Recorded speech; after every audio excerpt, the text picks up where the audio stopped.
বর্তমানে হিরো আলমের সাথে কোনো প্রতিদ্বন্দ্বিতা কেউ নেই। তার সাথে প্রতিদ্বন্দ্বিতা আছে ম্যাক্স ছবি, যে মডেল ছেলেটা। আমার ধারণা যতটুকু ম্যাক্স ছবির পোলাপেনে হিরো আলমকে এভাবে মাইট দিচ্ছে, নয়তো আপনি দেখেন আমলিকের আমলেও এত মাইট দেওয়া হয়, তারপরে বিভিন্ন দল নিয়ে কথা বলছে, এভাবে সে মাইট খায়নি। তো ম্যাক্স ছবির বউ হিরো আলমের বর্ষায় হিরো আলমের সাথে যে ভিডিও করছে, এগুলো নিয়ে আগে থেকে ঝামেলা। তা আমি মনে করি এটা নিয়ে যাই ঝামেলাটা তৈরি হয়েছে। হিরো আলম আর মডেল যে ম্যাক্স ছবি, তার সাথে যে প্রতিদ্বন্দ্বিতা শত্রুতা, এটা সমাধান করে ফেলানো খুব দ্রুত আমি মনে করি, তাহলে আর তাদের কোনো যায় ঝামেলা হবে না। আর এই জনের বিয়ে, এই জনের বউ সেই জন্য নিয়ে ভিডিও করা দরকার নেই আমি মনে করি। ম্যাক্স ছবির বেও যে ইতি, ম্যাক্স ছবিকে নিয়ে থাকুক, রেয়া হিরো আলমকে নিয়ে থাকুক, সুন্দরভাবে কাজ করতে পারবে।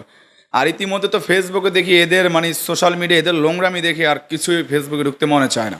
ব্যক্তিগতভাবে আমি হিরো আলমকে পছন্দ করি, ভালো মানুষ, তার প্রতিভা আছে, সে জাতীয় নির্বাচন করছে, নিজের টাকায় গায়ক, নিজের টাকায় নায়ক, নিজের টাকায় প্রডিউসার। এরকম প্রতিভা কয়জন সেলিব্রিটির আছে? হিরো আলমের দুর্দান্ত সাহস, শক্তি, মেধা, সব দিক দিয়ে। তার পিছনে যদি ডোনার থাকতো, প্রডিউসার থাকতো টাকা নিয়ে, তাহলে হিরো আলম এগিয়ে যেতে পারতো। হিরো আলমকে, সালমান খানকে যতবার দেখা হয়নি ইউটিউবে, তার চেয়ে বেশি দেখা হয়েছে হিরো আলমকে। আর আমার একান্ত বিষয়ে ব্যক্তিগতভাবে হিরো আলমের ওয়াইফ রেয়া মনিকে আমার অনেক ভালো লাগে। তার অভিনয়, চলাফেরা সব দিক দিয়ে ভালো লাগে, সে একটা ভালো মডেল।